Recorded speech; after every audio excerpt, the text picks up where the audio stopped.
that we will make the proper decisions for the benefit of this nation. Thank you very much, Senator Sinclair. Any apologies, Secretary Anila? I know Senator John Smith has another Zoom meeting, so she won't be able to be with us. Mr. Dwight Sybil said he will join us briefly, but I haven't seen him on us yet. He has a court matter at 10. Any other apologies? No, Minister, just that Senators Johnson. Okay. Now, colleagues, this could be the penultimate meeting. We're hoping if we can finish up the fine-tuning of several clauses and the structure of the NERA, that, on Thursday morning, we could possibly complete looking at the overall structure, including the inspectorate. I think the NIDS team will have another meeting tomorrow to consider the final position with the Electoral Commission of Jamaica. So based on that discussion, they will be able to come to us and give us a final position on Thursday morning. Kamika, you had circulated, I don't know if members have seen it, so maybe you could put on the screen, Kamika, the sheet that you sent to everyone, so we can know exactly what we're going to try to do today. So you put it on the screen, right. So colleagues, what you have to look at is clause 3, whether to discard or retain the objects. 4, applicability. 5 and 6 has to do with the final position in relation to the NERA. And 7, the ministerial directions. 8, 11, 12, and 14. So if that means so, Kamika, can you then take us through so we can hopefully look at these clauses this morning? Very well, Chair. Good morning. So as you indicated, clause 3, the necessity of the objects clause was to be considered by the committee. Senator Braham and the Attorney General had queried the necessity of that clause prior, and accordingly, the committee was supposed to be looking at that at a later stage. So the NIDS team considered that proposal. What would be the NIDS recommendation, your team? No, sir, it wasn't us considering that proposal. The committee was supposed to consider that proposal. I know. But these are the objects, but I'm still asking. Okay. Well, we would have no objection to the objects remaining. We believe that it is a necessary clause. You think it's necessary? AG, what's your position? I know you had queried whether we needed to retain the objects. Well, Chairman, no, that was Senator Braham who had queried it.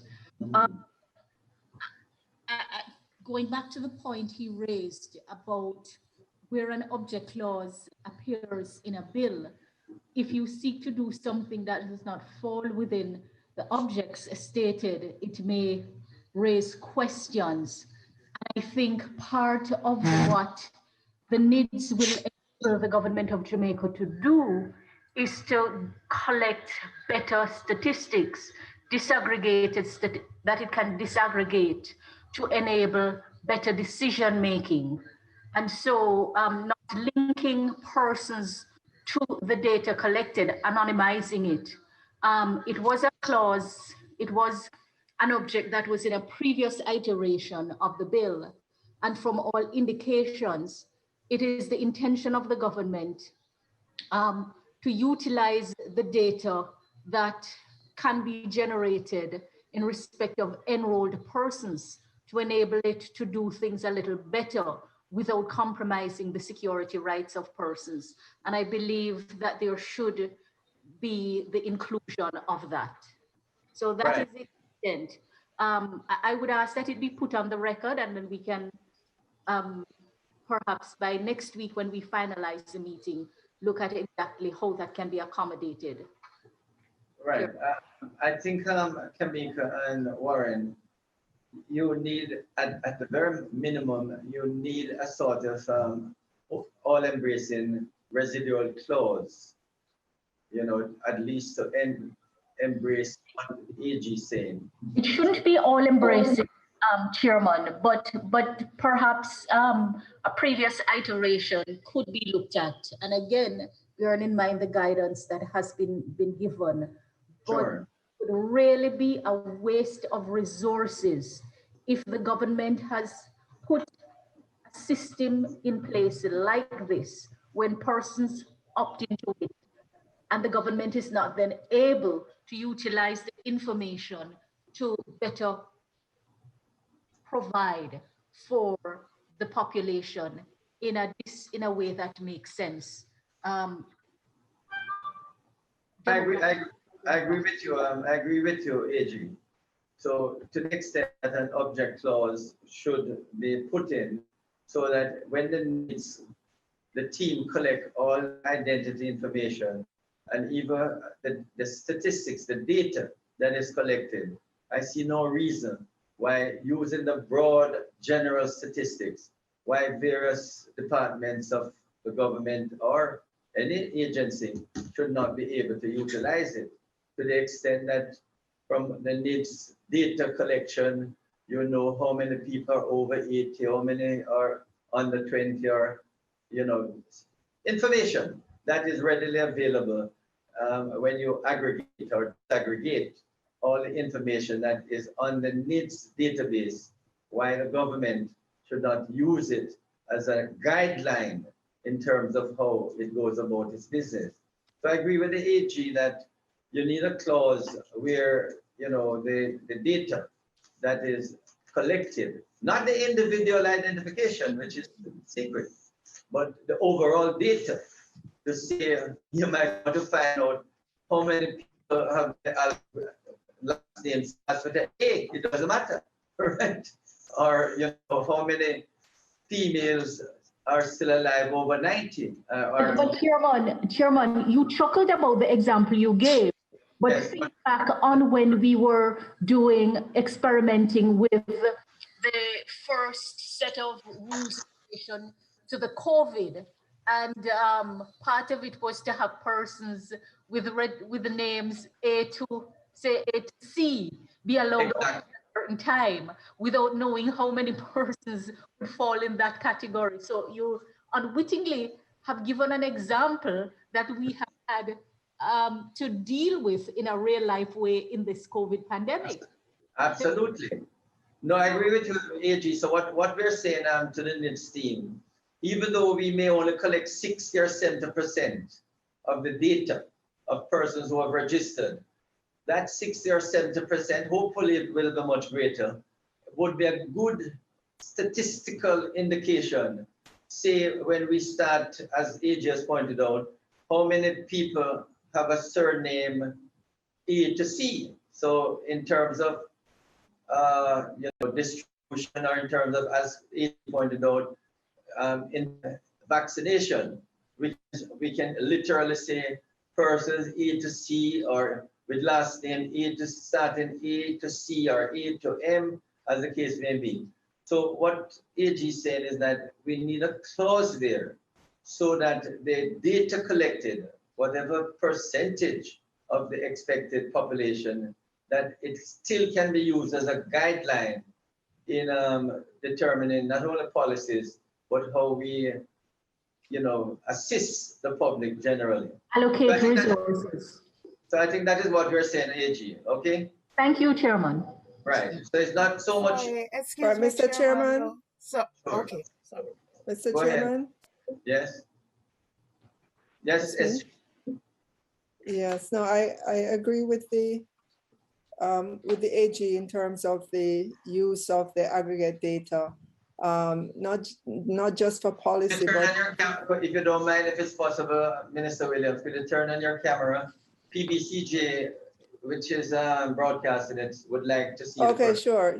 I'm just saying I agree with the Attorney General in terms of having the ability to use the aggregate or macro data or even the details without compromising identity. Right, the person's identity, because it's not just government that will need this information. Other research entities, the PIOJ, other entities will need to know. And I mean, the government needs to know how many citizens it has, how many in a category, as you're saying, if there are Right. benefits to be allocated, exactly, you know, what's the quantum. And so that kind of data is important to be able to use without, as we said earlier, on compromising the identity information of the individual. And, you know, thank you, Minister Williams. And just to support the point again, we find in the justice system AG, until we started collecting and statistical data about what cases are coming to the courts, we don't know how to plan. No, for the last. Indeed, Chairman, it enables an optimization of your planning and your allocation of resources. Right, so that, you know, wherever we can get data in a very appropriate manner, it's important that we use this data as we move forward, because that is assisting the Chief Justice and the Ministry of Justice enormously in determining how courtrooms are used, how many cases come to the courts, and which month more cases come than normal. So that has assisted the Chief Justice in planning, you know, the arrangements in the courts, and also the Ministry of Justice in determining the allocation of resources.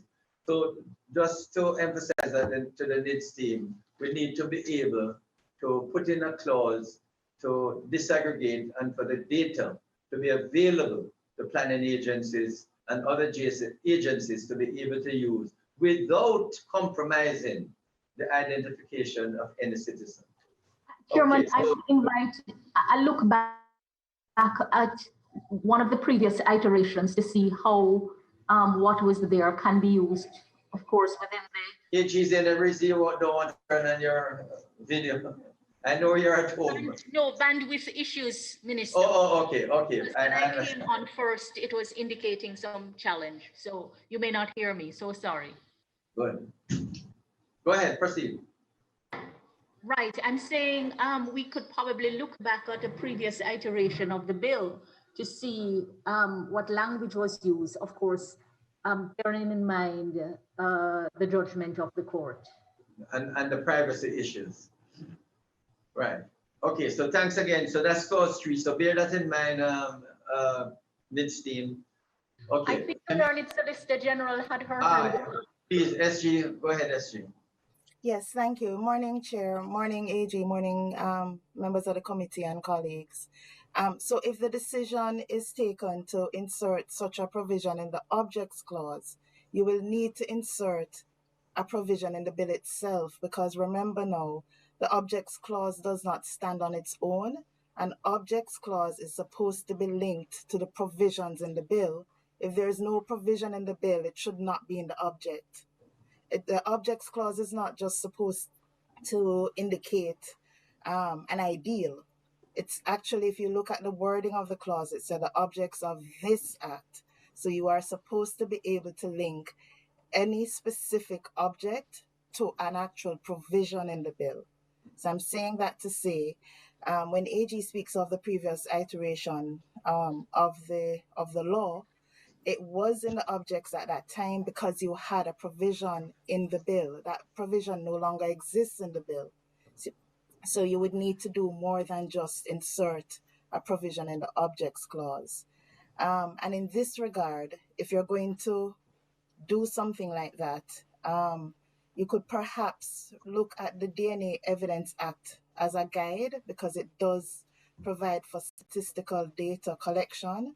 What would be very important is to ensure that you go a little further than what was in the previous iteration of the NIDS law, based on the decision of the full court, to ensure that the statistical data is anonymized, and ensure that there would be no infringement on the right to privacy with this collection of the data. Because from my perspective, nothing inherently is wrong with collection of data.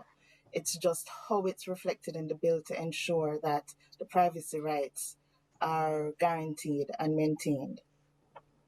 Okay, thanks very much, SJ. I think CPC, are you on? Is CPC on? Well, Kamika, Chairman, yes. Go ahead. you were asking a question, sir? Yeah, CPC. I think you heard the SG. If we intend to include a clause which provides for the use of the data, not the individual data, but the anonymized data that is provided by the NIDS team, you know, whether in fact we need to put in a clause in the main body of the bill which reflect that object. Because I think you heard the discussion that the AGN, which I agree with, that you could put a clause in the objects that the data collected without compromising any individual data could be utilized from the NIDS team. In a sense, the Planning Institute of Jamaica could ask the NIDS team, based on your collection, how many persons have, you know, a surname starting with A or with B, as the case may be.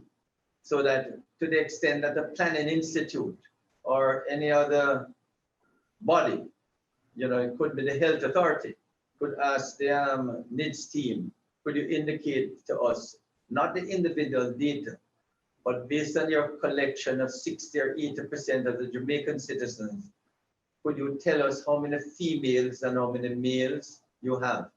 How many of them are over 70 years old, as the case may be? So what we're saying, CPC, we want to be able to just add that clause so that the aggregated data could be utilized by planning institutions. Is that okay, CPC?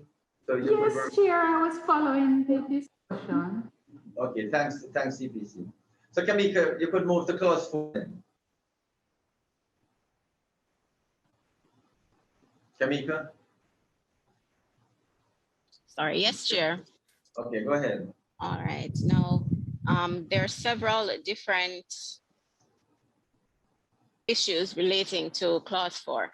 And one of the issues was the term ordinarily resident, right? It had been agreed by the committee that the term should remain, but clarification should be sought as it relates to any inconsistency with the bills being promulgated by MNS, Ministry of National Security, that's the Aliens and Immigration Commonwealth Bills. Yeah. Policy direction should also be sought from policymakers as it relates to persons who may be in Jamaica without lawful authority. My apologies. Let me see the best way, right. Without lawful authority from people such as refugees or persons or someone who is in a similar position to that illustrated by Senator Braham at one of the previous meetings. Right. And that was done. And the MNS reiterated its position. We were not able to find out exactly what stage of the legislative process the bills are. However, they indicated that even after 6 months, an individual is considered a visitor, and that even temporary residency arrangements are at least 1 year. Consultations therefore continue to obtain more precise information for the committee. However, in line with, you may recall that there was also the issue, well, let's speak to the MNS. Right. Despite the MNS's position, however, the technical team does not believe that utilizing a particular period of time for the purposes of this act would in any way conflict with or serve to undermine the MNS's position and the MNS's legislative framework with regard to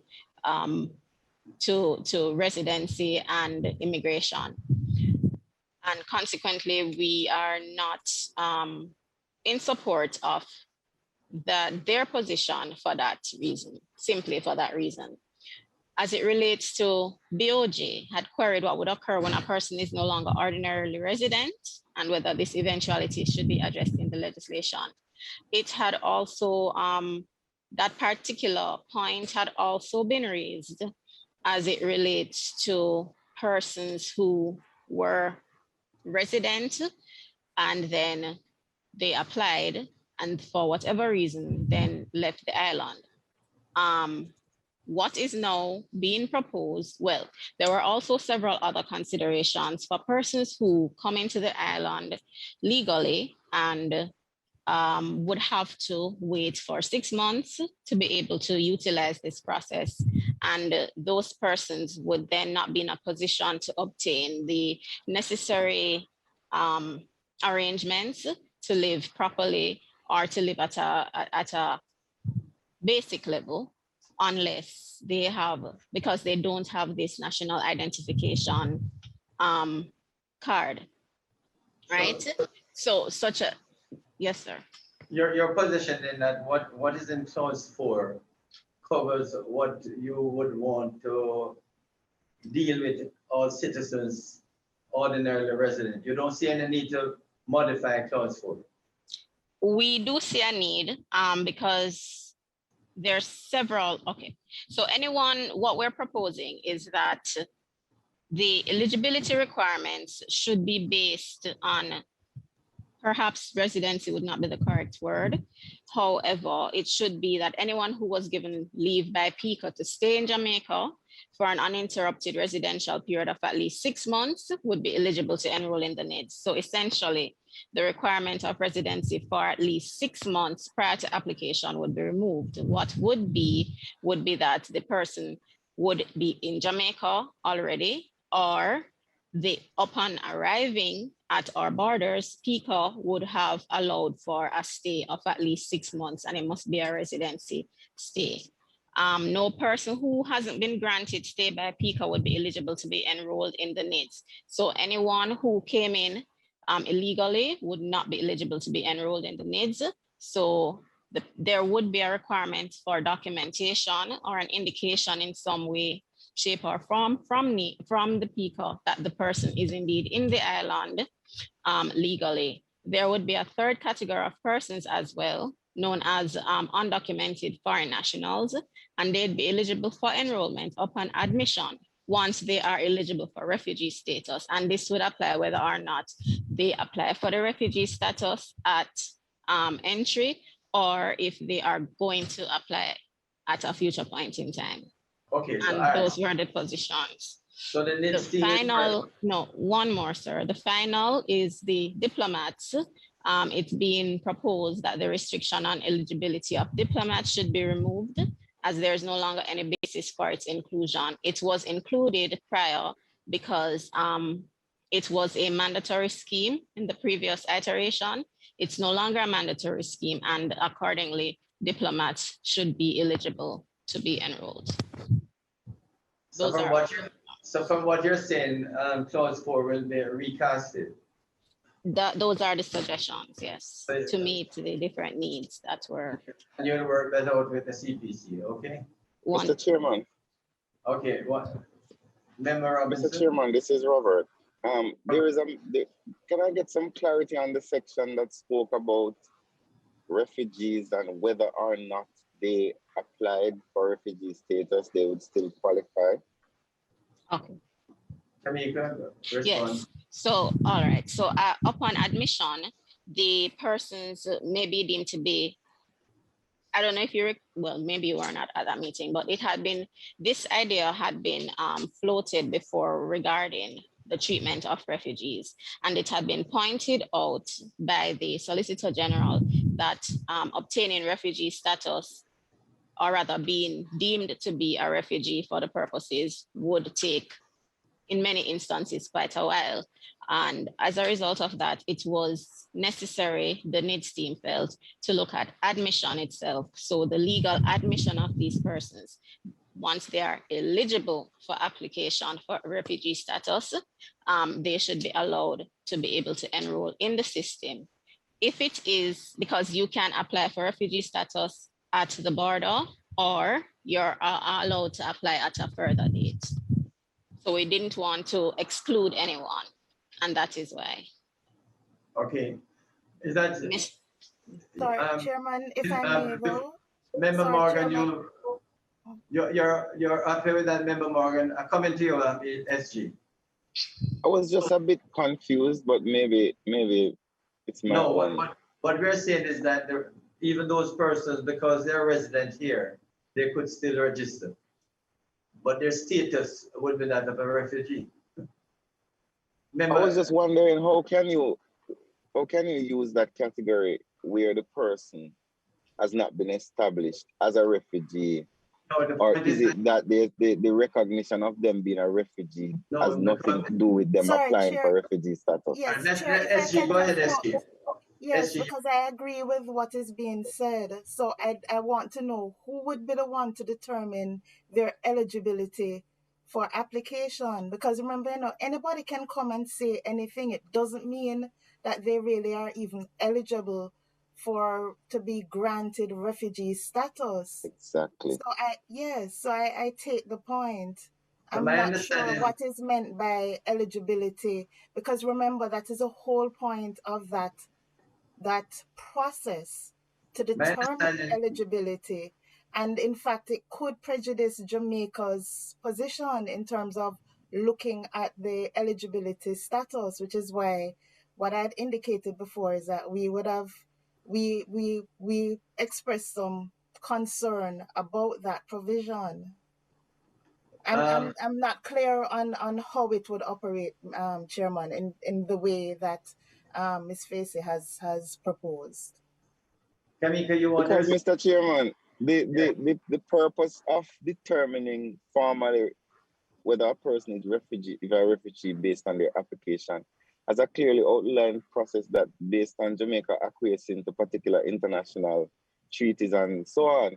So then for you to make a presumption that this person is a refugee without them going through the process of getting a formal refugee status and then accord them the benefit of a national ID merely on a presumption by who would make that presumption, and how can that, and what criteria, what litmus will be used to make that presumption? Kamika, you want to respond? Well, Chair, we had been of the understanding that it was not, that we would not be determining refugee status at the point of entry. And accordingly, it would be the immigration officer would look at the circumstances of what was being presented. And at that point, determine whether or not the person would be eligible for refugee status. However, we will be guided by the Solicitor General as to, because we didn't understand at the point that she was speaking to the actual eligibility, but we were of the understanding that she was actually speaking to the recognition of the status. All right. At that meeting. So is it therefore then that it would be detrimental from the perspective of Member Morgan and the Solicitor General to accord anything to the particular individuals in question, unless it is even whether or not they actually request refugee status? My understanding is that until their status is actually finally determined, they may be offered some form of residency here. Right, that is why until their status is finally determined, you should not deprive them of the national identification card, especially if they're here for 6 months and likely to remain here for another couple of years before the status is finally determined. So, right, sir. So if I may, but so Chairman, we the had whole looked point at is that remember that PICA is not going to be the one to determine whether they're even eligible for refugee status. No, right. So what I'm saying is, and so to classify them in that category makes me wonder. Sorry, but I was also just trying to say that the CPC had her hand up for some time. All right. Thank Yes. you, Okay. SG. Somehow Thank I'm you. not seeing it on the screen when your hands up. So when you want to speak, just put on your video so I know you want to speak. So Anyway. Chair, just before the CPC, maybe it will clarify. We were working on the presumption of legal admission. The refugees had been delineated during previous considerations, and that is why there was a specific. All right, let's hear from CPC. Right. Well, Chair, I was of the view that those persons who would be seeking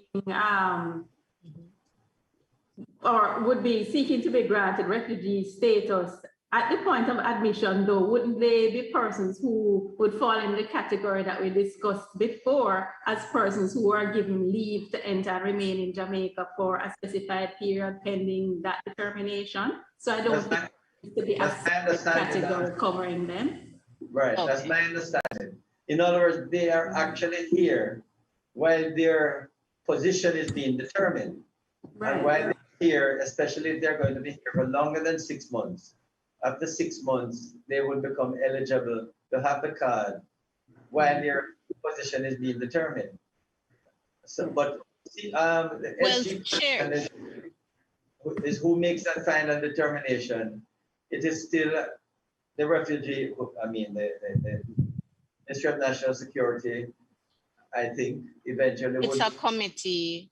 Right, that determines that. Right.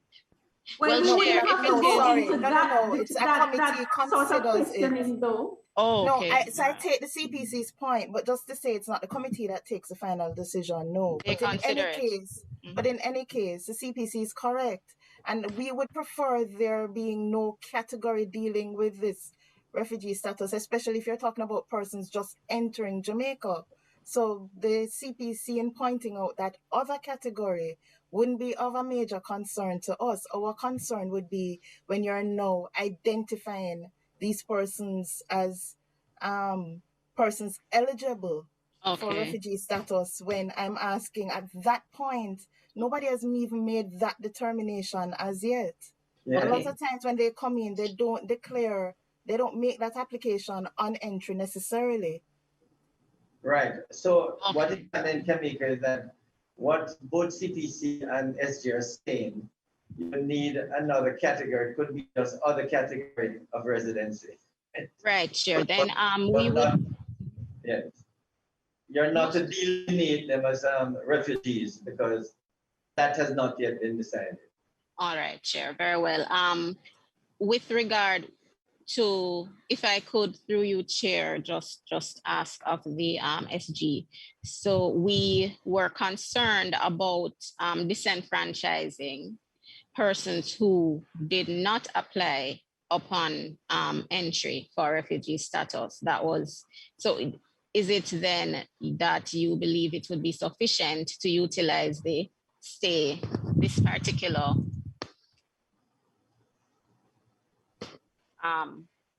once they're given leave, just for clarity, once they're given leave for by PICA to remain in Jamaica for an uninterrupted period of at least 6 months, you believe that those persons should fall within that category, those who may apply for refugee status at an ultimate period of time. And so we wouldn't need a delineation. Okay, whatever you call it, but that's the idea. Okay, sure. Well, we have no opposition to that. All right. All right, if there are no other concerns, we know that 4 will be, amendments will be made to 4, clause 4. 5 and 6, you were going to do some final points on 5 and 6. Right, Chair. With regard to 5 and 6, the only additional information that had been requested was to change the as it regards the staffing, and the NIDS team has no opposition to delineating an operational delineation between the upper level staff being appointed by the commission and the lower level staff being appointed by the executive director. Right. So this is in response to member Julian Robinson and myself, Yes, Chair. who took the view that the the NERA, the board itself would appoint a senior staff, but then thereafter, the executive director and his senior staff would be responsible for appointing the rest of the staff of the NERA. Yes, That Chair. right? And that is put, right. So, Chairman, So we would before work you, out with, yes, Minister Hill. before you go any further, I'd like Kamika to just make one clarification for me. On the previous matter on refugees, my understanding is that you must be in Jamaica for 6 months, resident, to be able to apply for the NIDS card. Is that right, Kamika? Generally? generally, yes, at this point in time. And then why are we making any kind of consideration for refugees? When you become a refugee, you have to be resident for 6 months before you get it. Are you making a change, or did we decide not to make a change? Explain for me, please. Okay. Refugees had been brought up as a category of persons or persons who were non-documented for one reason or another. And in trying to address that, as well as in trying to address those persons who are in the island, intend to reside in the island for at least 6 months,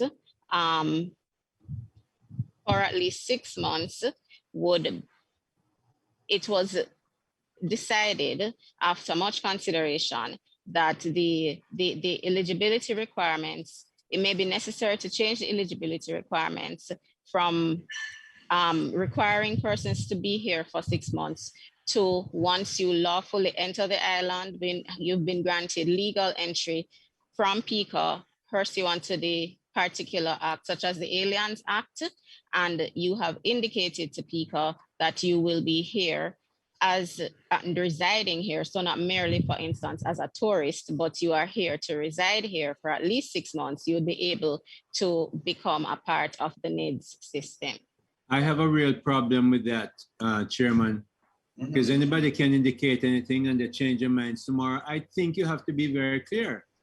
If you're a resident here for 6 months, you then acquire the right to apply for NIDS.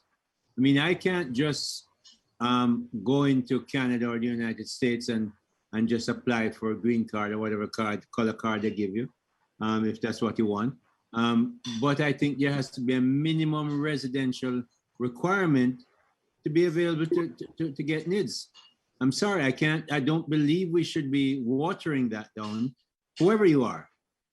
But isn't that my understanding, Kamika, that you wouldn't grant it unless the person has been resident here for at least 6 months?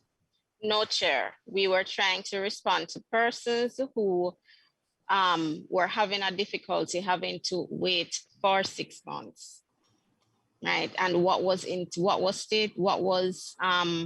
proposed instead is that upon arrival, once it is PICA is satisfied that you will be residing in Jamaica for at least 6 months and give you the leave to do so, then the person could obtain a NIC. However, it must also be noted. It must also be noted that the NIC does not give anyone any status with regard to immigration status, so no citizenship status, etc. They wouldn't be recognized as a citizen.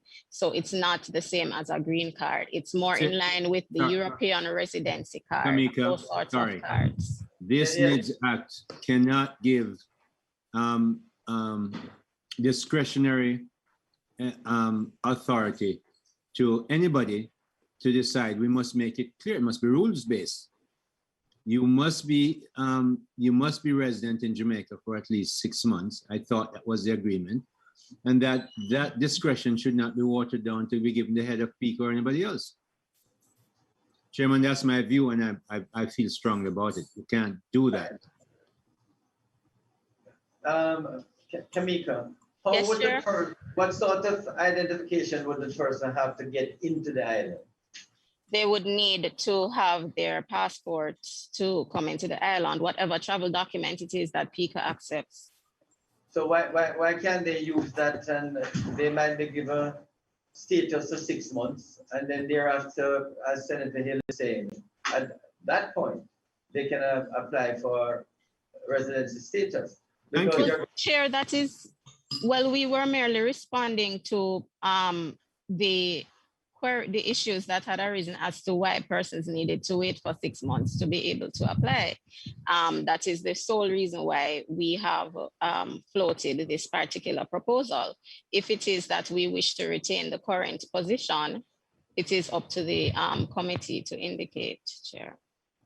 No, I don't know what other members think, but I think Senator Hill is quite right. To the extent that, 6 months was the minimum requirement. I don't know why we're changing that, because the main consideration is that unless the person is here for 6 months, they really have not shown any. Yeah, and you're giving discretion to somebody to decide that, no, the rule is this. When I go to other country, I have to follow the rules. The rule is 6 months. 6 months, in between, you get what you need from people. I would, Chairman, I would agree with what Arvin has said. I think you might open a loophole where people abuse it, where people come into the island to seek citizenship.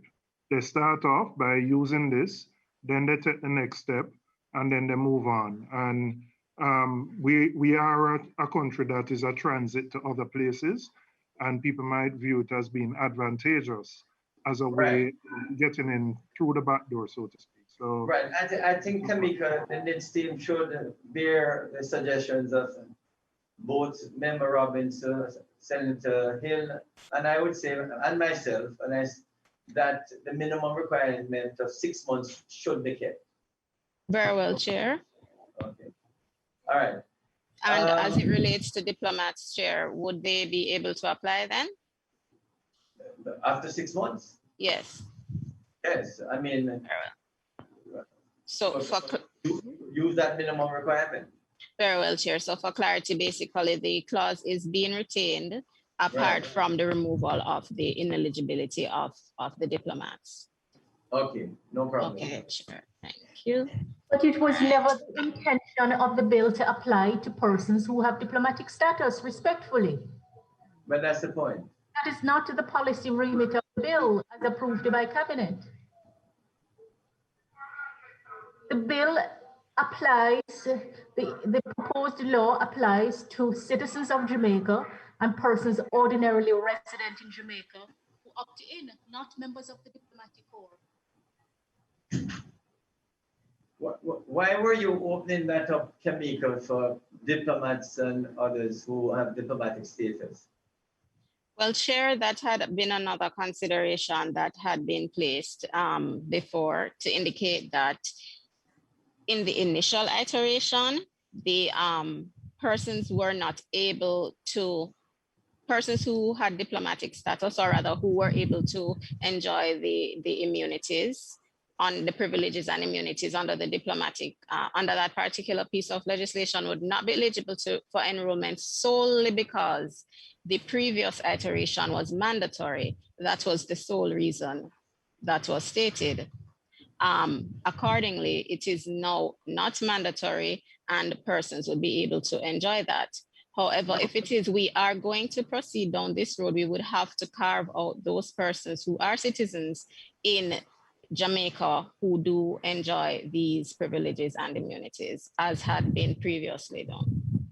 Right, but why would a diplomat want a national ID or anyone with diplomatic immunity? Is there any reason? Right, the reason we were given.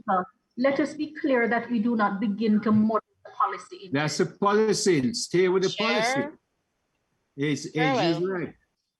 Chair, just to reiterate, Chair, we are not attempting as the NIDS team to change the policy. We are merely responding to the changes and the issues that we were asked to address to guide the committee in its deliberations. That is all we are doing. So we are not attempting.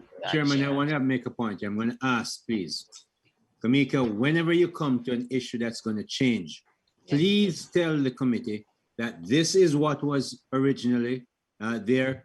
This is the request by whoever made the request, team member or outside people, and this is what we're suggesting. So we know right away, because how this was reading, It's like we had agreed. So no, please say what the original stuff is and what people have responded to and who they are, and then we consider it.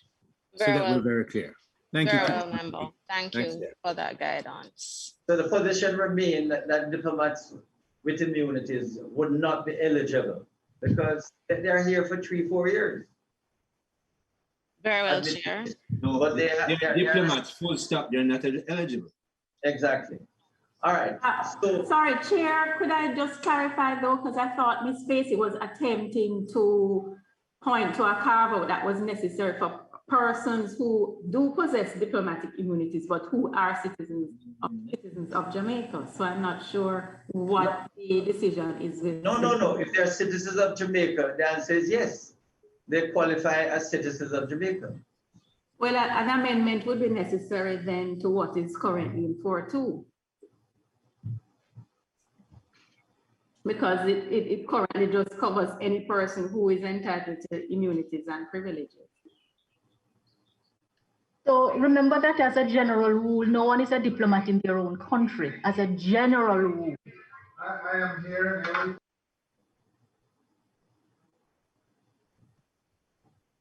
If someone is trying to come in. Minister, the point I think that is being made is to the extent that you're... Somebody's mic is on. Turn it off for me, please. Yeah, go ahead, AG.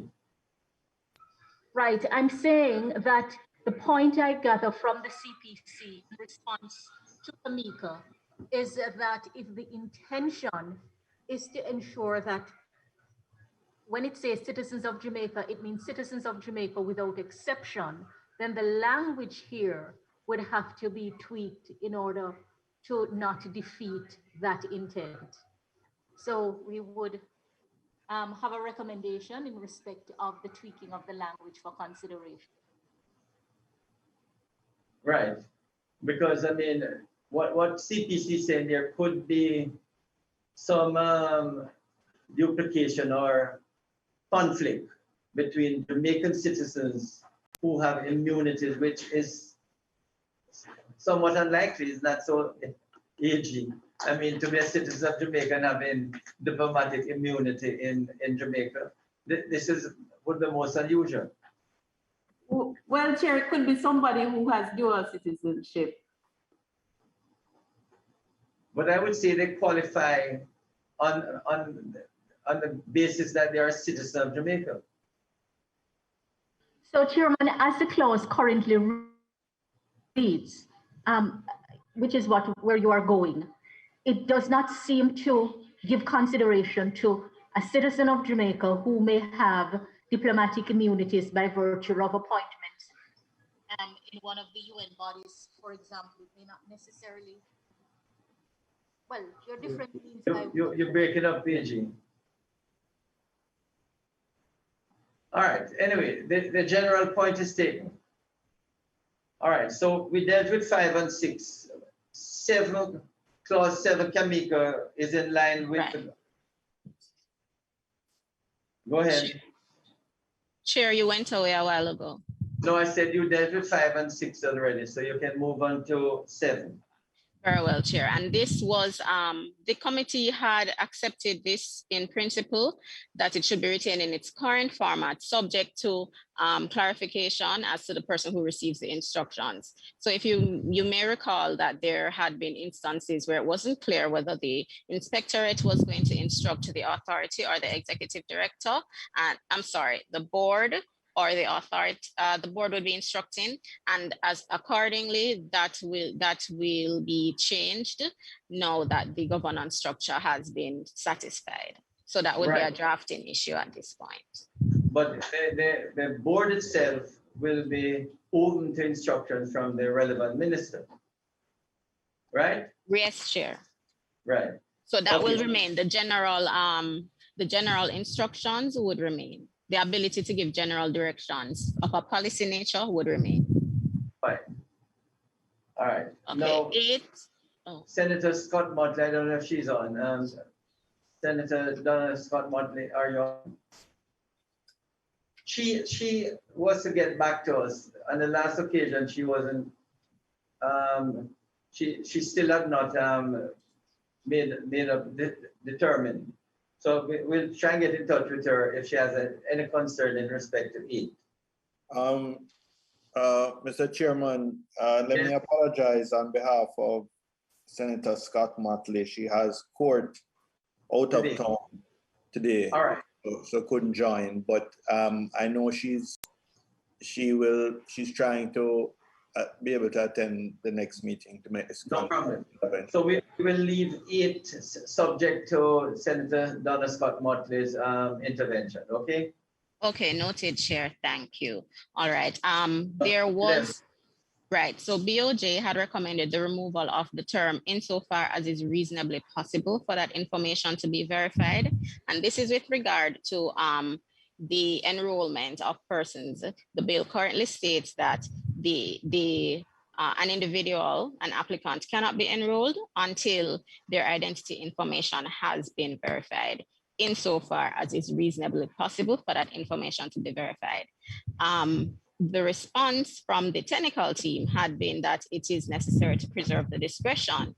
However, this was not considered by the committee, and we are asking that now be considered whether or not that phrase should be retained. Could you just indicate to the members exactly where that phrase is? It's 10.3b, Chair. 10.3b. It speaks to the process of enrollment. Okay, so, all right, just read it again for members. Okay, or do you want, okay. No, why don't you put it up on the screen, please, so I can see. Okay, all right, give me a moment, please. In the meantime, what it reads, shall not enter into the national identification databases any identity information that has not been verified by the authority insofar as it is reasonably possible for that identity information to be verified. I don't like the insofar clause. That's going to leave, as much as you're going to leave discretion, Chairman, you have a problem, because we're not making a law for 2 years when we're around and all of us here are around. You're making a law that must be interpreted 10 years from now, 20 years from now. No. You make it's clear. You must be clearly identified, because once you have this card, you have all kinds of benefits and citizens arrangement. No. I can't agree with that clause being added. I agree with the Bank of Jamaica. No, and I think the BOJ has a very good point there. To put in the remainder of that phrase, insofar as it is reasonable possible. I mean, that means you have no reason to be accurate. You just use discretion. Sorry, we can't make a rule that way. So what is being suggested on the NIDS team is that we should stop at identity information that has not been verified by the authority. In other words, without any ambiguity. So what is being suggested is that the last phrase, insofar as it is reasonable possible for that identity, you're given a discretion, which in the matter of identity information is not necessary. No, it's deleterious, not just not necessary, it's terrible. Exactly. So that the identity information, if it is not verified by the authority. That's the basis of everything that we're doing on NIDS. It must be right. Right. So to the extent that it is not verifiable, it must not be included in the data. Very well, Chair. In other words, if I can't verify the date of birth of my father, which I don't think I can, then it should not be included in the database. Because then, I put in what has been told to me, I have no verification on it. My brother may give another date because someone else tells them, and we're not We'll get something that you can verify, sorry. Exactly, so it must be verifiable. So we are going to suggest the removal of that last two lines, in 3B. Okay? Very well, Chair. All right, wonderful. Um, And we note that in the report, by the way, so that anyone can take it up if they see fit when it goes Right. back. Right, right. Okay. Continue, Kamika. 11. just for clarity, Chair, note the reasoning specifically behind the removal of that clause, that phrase. Sorry? You said you indicated a while ago that we would note that in the report. Yes, yes. Note what specifically, Chair, the reasoning behind it? No. That clause is being removed because. Oh, well. Yes, because any identity information must be verified. Must be verified. Very well, Chair. And not a discretion whether it is to the best of my ability. Right? Okay. Very well, Chair. I'm not. Thank you. Okay. Clause 11. No, Chair, we're still on clause 10. 10. Yes. Go ahead then. Right. This particular, right, the offense created at 10.7c, there had been a submission that it conflicts with the ability of a person to re-enroll in the NIDS. And though that interpretation is not necessarily correct, subparagraph 10.7c is not necessary. The fraudulent behavior that's being targeted is already addressed in another subparagraph of subclause 10c. This had been agreed during the submission stage, but it hasn't been confirmed, and therefore we asked the committee to indicate its confirmation of that. We had consulted with the CPC with regard to this. In other words, you would like, the suggestion is to remove 10.7c. Yes, Chair.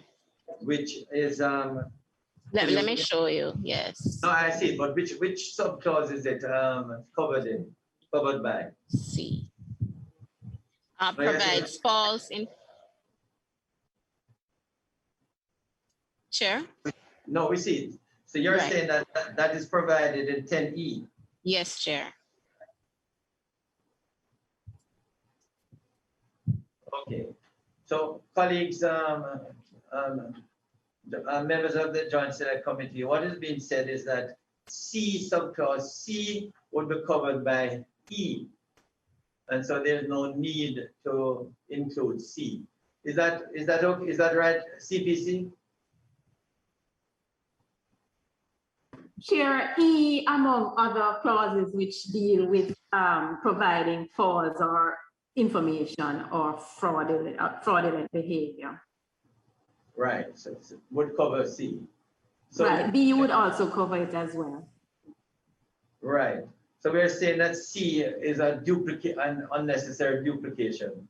So we're going to remove subclause C. And again, Kamika, that should also be noted in the report. Yes, okay. Chair. Yes, Chair. Right. All right, thank you.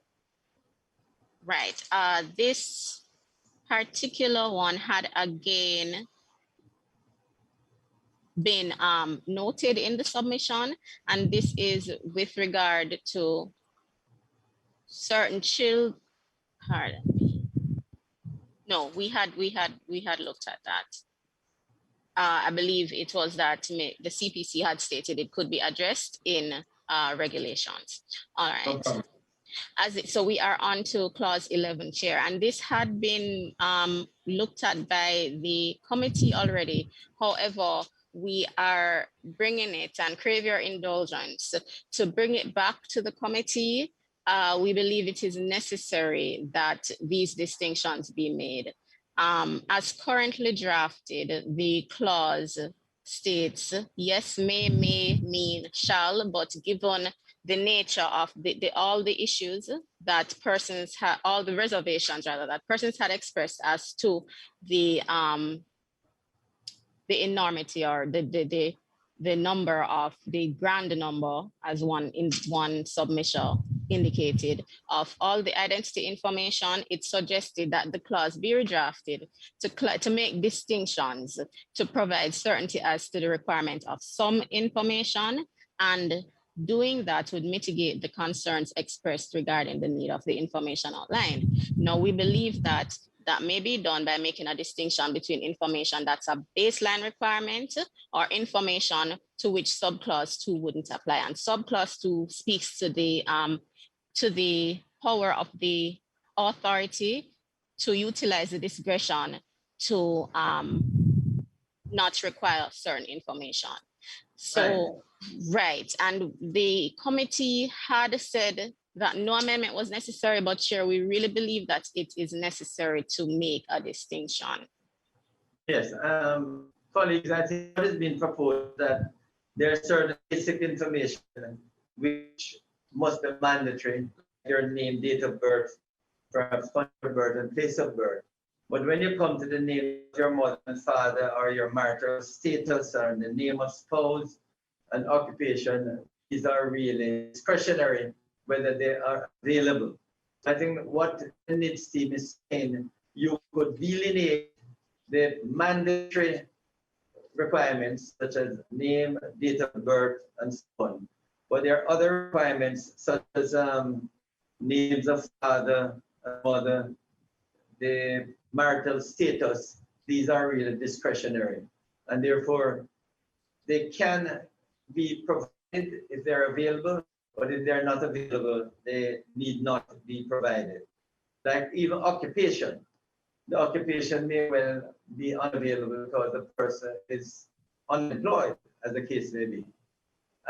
But in respect of the biometric information, facial image, fingerprints, and manual signature, those are the mandatory. Yes, Chair. Yes, right. So facial image, fingerprints, as it is possible, of course, to provide those fingerprints. So unless it is that, you know, they just cannot provide the fingerprints. Yes. Right.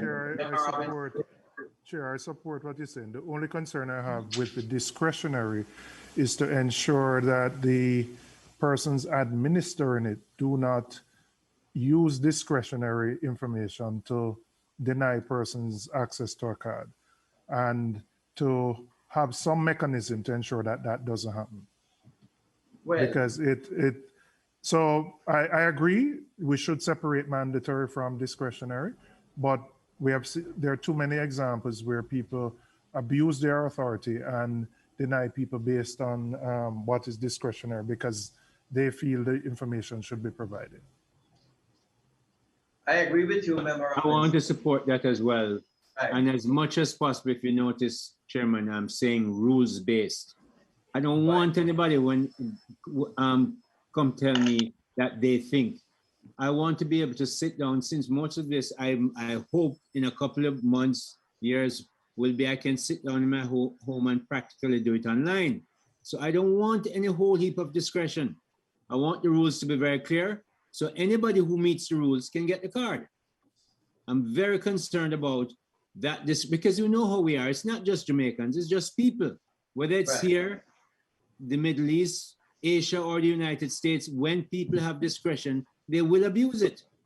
Right. Some will. So the point is that the mandatory data, such as name, date of birth, place of birth, etc., there's no discretion there. But the other things like marital status, occupation, you know. But Mr. Chairman, why would we go beyond the minimum? Why don't we just stick to the mandatory? Because everything else there is changeable, and you take it at a point in time. Your marital status could be something today, and it's something else tomorrow. You're right. But that's the voice of experience, Mr. Chairman. You should not disregard it. Please. You're right. You know, that was very, very unkind for you to make that remark about your colleague, Senator. But I think it reinforces and supports my point, Mr. Chairman. Let's just stick to the minimum. Otherwise, you'll have too many. Yes, the only point I do, Member Bunting, is that in relation to other references like the PRN, driver's license, and so on, that may be discretionary because they may not be possessed. So to the extent that they are available, it would help in the identification. So Chair, if I may, exactly. You have to have some, just make it a minimum and make it clear. Right, That's so all. the discretionary could be as minimal as possible. So we don't need to go into marital status if you, I think that's one, and the name of your spouse, you know, that sort of thing. Well, Chair, if we do that, though, we are watering down the strength of the identity. The more attributes that you have, and No, but with due respect, the fact that you know the name of my spouse doesn't help my identification. Yes, Chair, it does. It does, you know. So It does. let us not, Chairman, let us just do something else. Why don't we say to the team, to the NIDS team, you have the basics that Member Bunting just mentioned, and then you have a list of discretionary items, a few of them that you can pick from depending on their applicability, but not a whole smorgasbord that anybody can make and then make a subjective decision that will hurt people. So let us as much as possible make the discretionary items as rules-based as we can, with a small list that will help to identify the people, but they will be chosen carefully. Maybe we don't have to do it right now. Kamika, you and your team can come back to us and say, this is what we expect to be the discretionary items, and we can agree to move on. No Very problem. well, very well. Thank All right. you. No, All so right, Chair. that's 11. Yes. Let's see. Whoops. Apologies. Right. Essentially, this is what we just discussed, and essentially that is what would occur once the sufficiency of information requirement is met, which would now be the minimum. Then the authority would be enrolling the applicant. Right. Now, Norman Manley Law School and the Jamaica Coalition for Healthy Society recommended that the term facial image be defined and queried why the word photograph was utilized. Senator Turn Hill? off your mic, others who are not. Go ahead, Kamika. Right. And Sorry about that. And the technical team is indicating that that's not necessary, and in fact would not be advisable, because technology may outpace any definition that is stated therein. Therefore, facial image would be the best collective term to utilize. There's no doubt about it. Yes. Right. Okay. As it relates to, we already discussed this.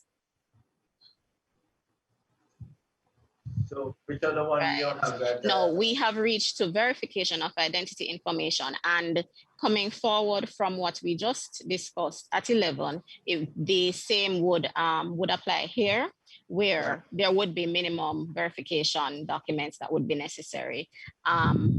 In addition to that, JETS had suggested that more detailed information regarding the verification process be included. And their basis for this suggestion was that verification process within the bill, as they see it, only refers to the requirement to submit documents. It does not refer to the requirement to engage with other entities to assist in the verification. The NIDS team, the technical team, doesn't agree. We believe that the bill adequately addresses that issue.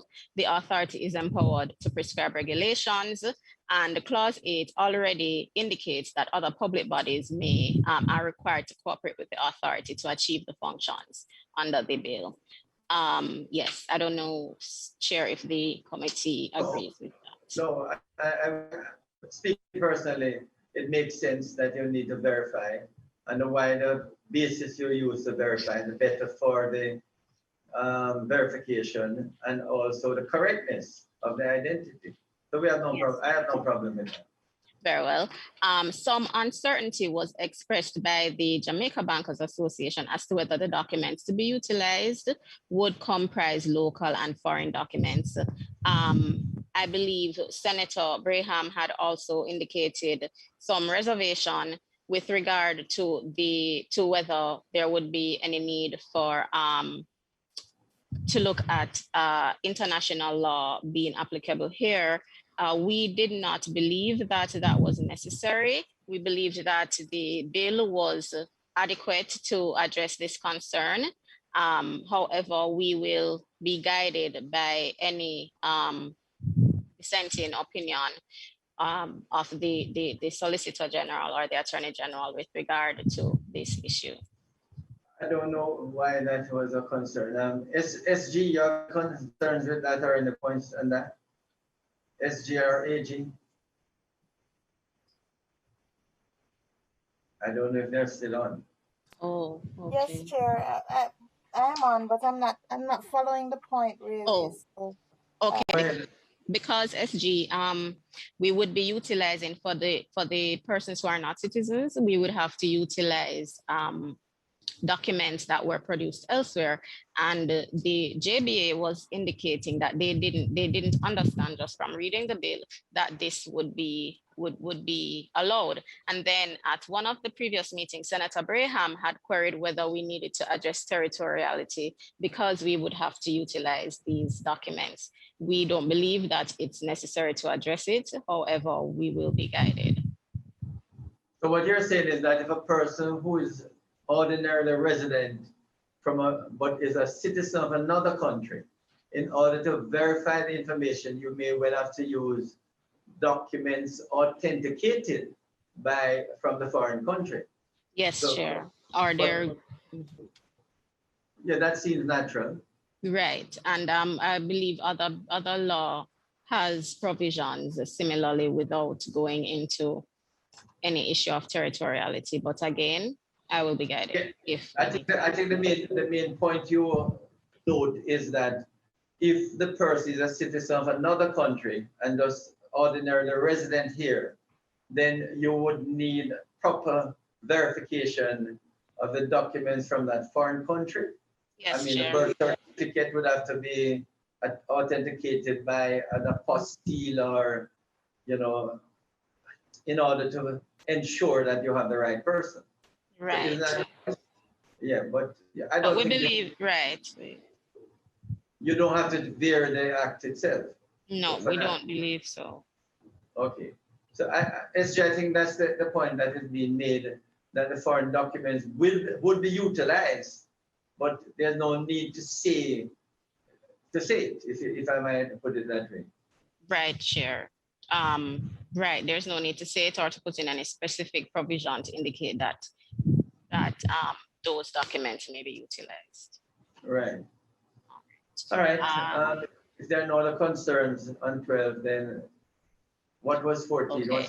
14, many submissions, you may recall, expressed uncertainty as to what happens when enrollment is canceled, whether due to any of the three reasons, ineligibility, inaccuracy, or a request from the enrolled individual. And PIOJ, Planning Institute of Jamaica, as well as the Private Sector Organization of Jamaica, recommended that the word purged be defined. The Private Sector Organization of Jamaica also queried the meaning of the term cancel the enrollment. And the technical team just wished to indicate to the committee that it may be prudent to examine that clause to ascertain whether we may be more precise, indicating purging and what is to be purged, or what does it mean by purging? Subject to. So purging would be removing any and all information relating to the individual from the system, and that would only occur where there was inaccuracy. The NIN would remain in the system, but there'd be nothing associated with that NIN. And I will yield to Mr. Vernon at this point if I just indicated anything incorrectly from a technical standpoint. So Warren, what my understanding is that if a NIN number, that is a number was given to an individual, that number remains with that individual. But if the information is to be purged, everything else will be removed except that NIN number associated with that individual. Is that the understanding, Warren? Okay.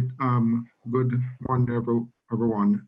Chairman, the issue here is that identity is never forgotten. So if we remove the fingerprint and the facial image from the unique identifier, then it will no longer be considered unique. So there is a need for the committee to consider keeping the minimum information. So for example, minimum could very well be the name, date of birth of the individual, facial image, and the fingerprint, and remove the other data set. But you need the minimum to ensure that the identity will always be unique. And in addition, there are other steps that you could take to archive the information or to seal the information so that it cannot be utilized, by the authority unless the individual, return to the authority to be re-registered. Not to re-register, then it will pop up to show that yes, this individual, exists in the system. Okay, so my understanding then, Mr. Vernon, is that if an individual has enrolled and for one reason or another, he has left the island and want to be his enrollment cancelled, or an individual cancels his identification, you want that NIN number to remain with that individual, which will be for life. But in order to ensure that if he should return to be re-enrolled, that it is the same individual, you want to be able to archive the facial recognition, date of birth, and signature maybe. So some minimum information that could remain with that unique NIN, that's the national identification number. Is that the understanding? That is correct, Chairman, but just replacing facial recognition with facial image. Facial image. So basically, that would be archived, but so that it would not be on the database itself. So anyone who goes to the database in search of this individual would not find it. Or when I say, if anyone asks about that individual, the NERA would say it's not on the database. But if that person should come back to re-register, then the archives would have it. Is that correct? Well, Chairman, it will always be, in the database, just that the properties will change so that it is not available for general search. Because we always have to store it in the database. So to say we remove it, may not be a correct representation. It's just that you seal the information so that it cannot be used for regular search, and we have to be very specific in terms of the use case, which is to prevent that individual from coming back into the system with a different name. So it is sealed. Yes. It is sealed from the general search. Okay. Any concerns of any member?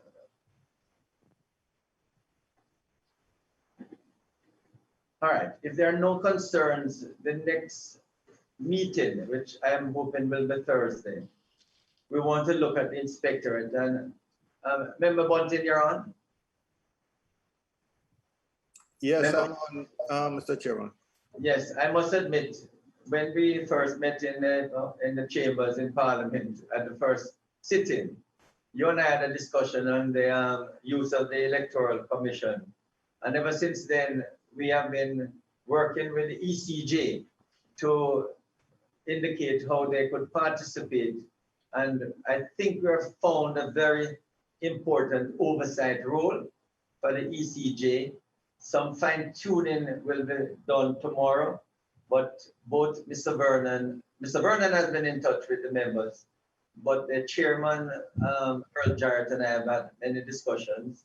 And it seemed to me that they're very happy to participate, and their role will be outlined on Thursday morning. That is, they will be the inspectorate body, and they will also have the oversight role to be able to report to Parliament of the country on the operation of the NERA. So from that discussion, I've been in this discussion with the relevant parties, and I'm hoping that what will be revealed on Thursday will be acceptable to the committee. So, well, I look forward to that, Mr. Chairman. My position has always been if we can avoid setting up new administrative structures with the related overheads as much as possible. Let us do that and better utilize those that exist now and give our taxpayers a break. Absolutely, absolutely. So that they're going to be coming on almost fully on board, and how they will come on. Mr. Vernon is fine-tuning it, and so we'll do it on Thursday. So that means it's almost 10 o'clock, and I want to thank the members. If there are no other concerns, we can sign until Thursday morning at 10:30. 8:30, what am I saying? Thursday morning at 8:30. So colleagues, members of the NIDS team, SG, CPC, I want to thank you, and we hope that Thursday is our last meeting before we go back to the report. Please, Member Bunting, could you just ask Senator Donna Scott Motley to just remind us of the concern she has in relation to clause 8. Okay? I will, Mr. Chairman. Thanks, everyone, and can I have a motion for adjournment? So moved. Thanks, seconded. Thanks, everyone. On Thursday morning, we'll meet again.